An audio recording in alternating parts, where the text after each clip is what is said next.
Hello friends, आज आप सभी को पढ़ाएंगे कक्षा 10 के अकॉर्डिंग अलंकार।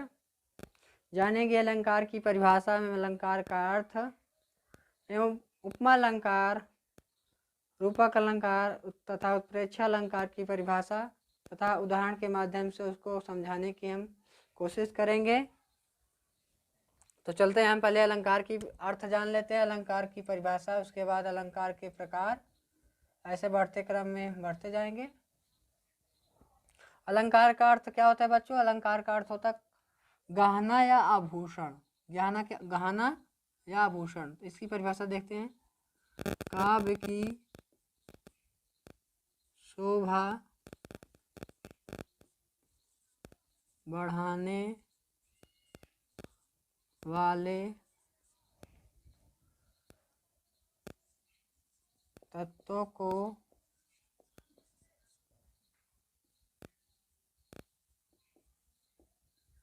अलंकार कहते हैं।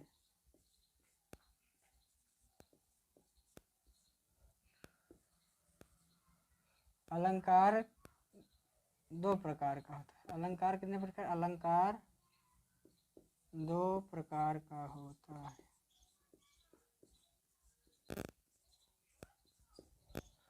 पहला शब्द अलंकार, दूसरा अर्थ अलंकार।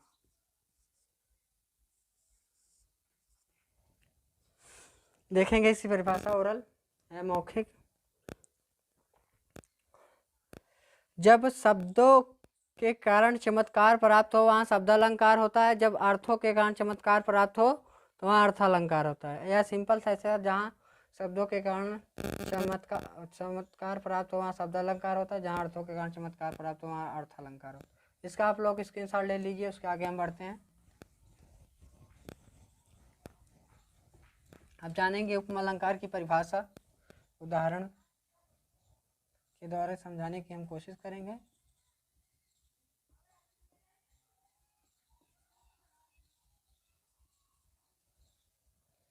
जब किसी व्यक्ति या वस्तु की तुलना या समानता अन्य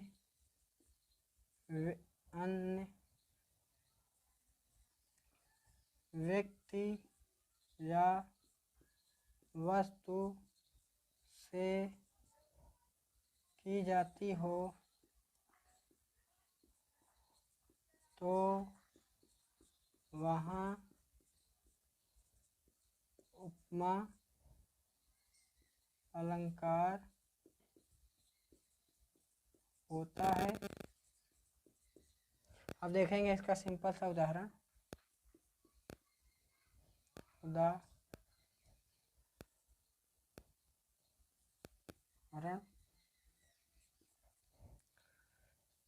हरिपद कोमल कमल से, हरिपद कोमल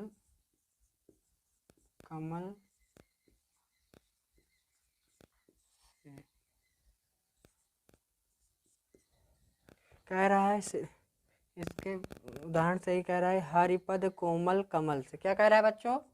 कह रहा है श्री कृष्ण के पैर कमल के समान कोमल हैं। क्या कह रहा है? कमल,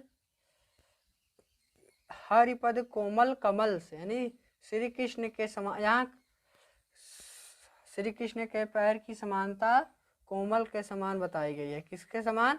कोमल के कमल के समान कोमल बताई गई। कैसे बताई गई है? यहाँ श्री कृष्ण के पैरों की तुलना कमल के समान कोमल बताई गई, इसीलिए यहाँ कौन सा अलंकार है? उपमा अलंकार। ये देखो परिभाषा ही कह रहा है, जब किसी व्यक्ति या वस्तु की तुलना या समानता अन्य व्यक्ति या वस्तु से की जाती है। अन्य देखो, एक ए हो गया, ये अन्य हो गया, इसीलिए यहाँ उपमा अलंकार है। अब जानेंगे हम रूपक अलंकार की परिभाषा और उदाहरण।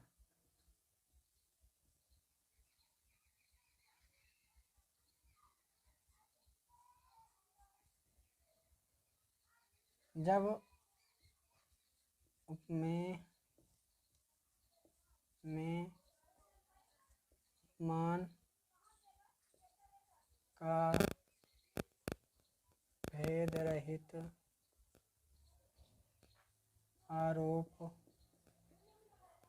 हो तो वहाँ रूपक अलंकार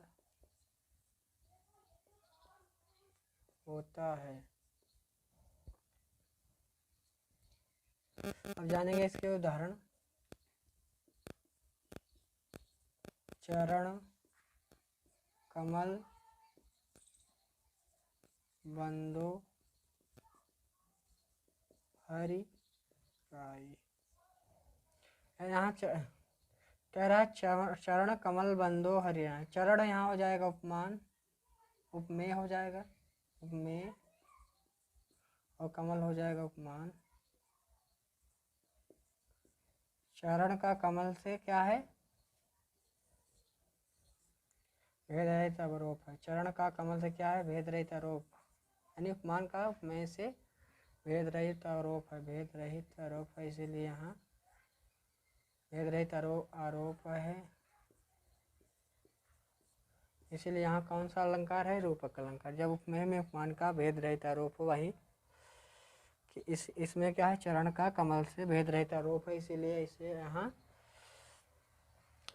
रूपक अलंकार है। इसका आप लोग स्क्रीनशॉट ले लीजिए।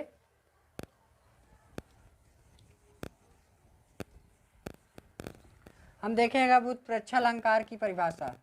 क्या देखेंगे बच्चों? उत्प्रेक्षा अलंकार की परिभाषा। जब उपमेय में मान की संभावना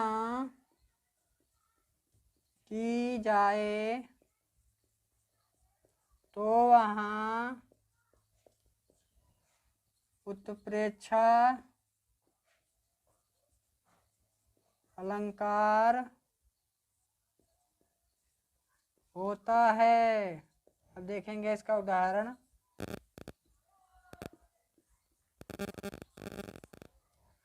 सोहत ओढ़े पीतु पीतु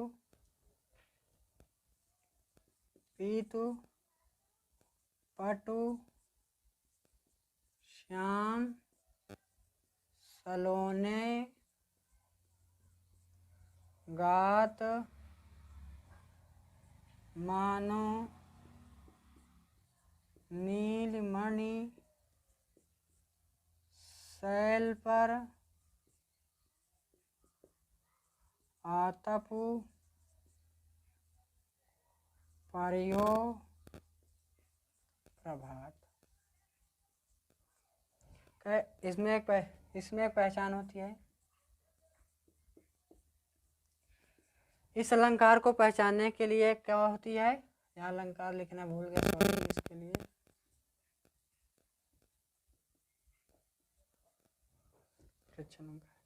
इसकी एक पहचान होती है,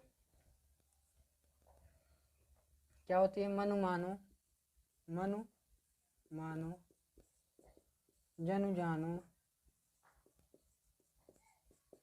मनहु जनहु। अगर कहीं आपको उदाहरण में दिखाई दे तो कौन सा अलंकार होगा? उत्प्रेक्षा अलंकार। जैसे यहाँ दिखाई दे रहा है आपको, साफ ही दिखाई दे रहा है ना।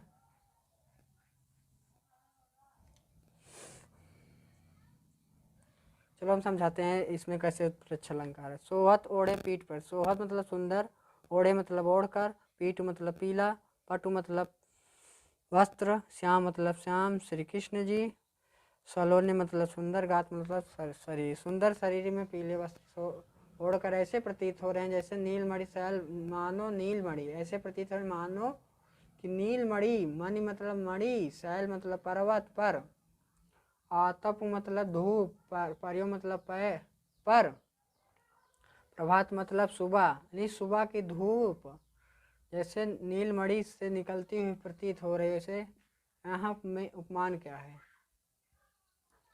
उपमेय हो जाएगा ए श्याम श्री कृष्ण जी। धूप हो जाएगा उपमान, हो जाएगी उपमेय। धूप क्या हो जाएगी? उपमान। यानी उपमान, उपमेय में उपमान की संभावना की जा रही है। उपमेय में उपमान की क्या की जा रही है? संभावना। जैसे श्री कृष्ण का की संभावना धूप से की जा रही है, धूप से, यानी धूप का श्री कृष्ण से की जा रही है। कि कह रहा है ना कि जैसे श्री कृष्ण सुंदर वस्त्र पहन के उसे उसी तरह नीलमणि शैल पर सूर्य, सुबह का सूर्य दिखाई दे रहा है। और यहाँ मनो आ रहा है।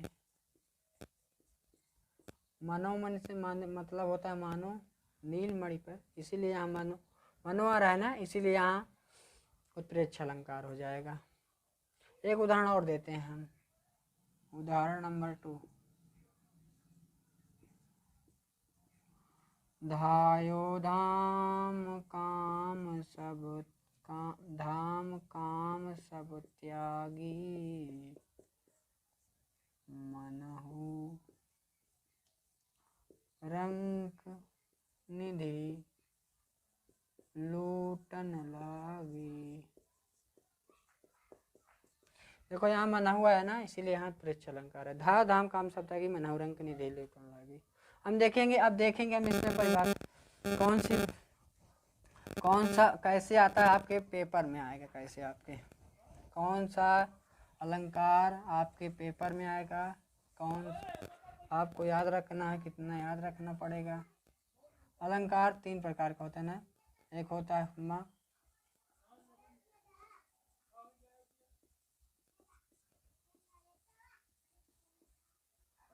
रूपक अलंकार, उत्प्रेक्ष अलंकार।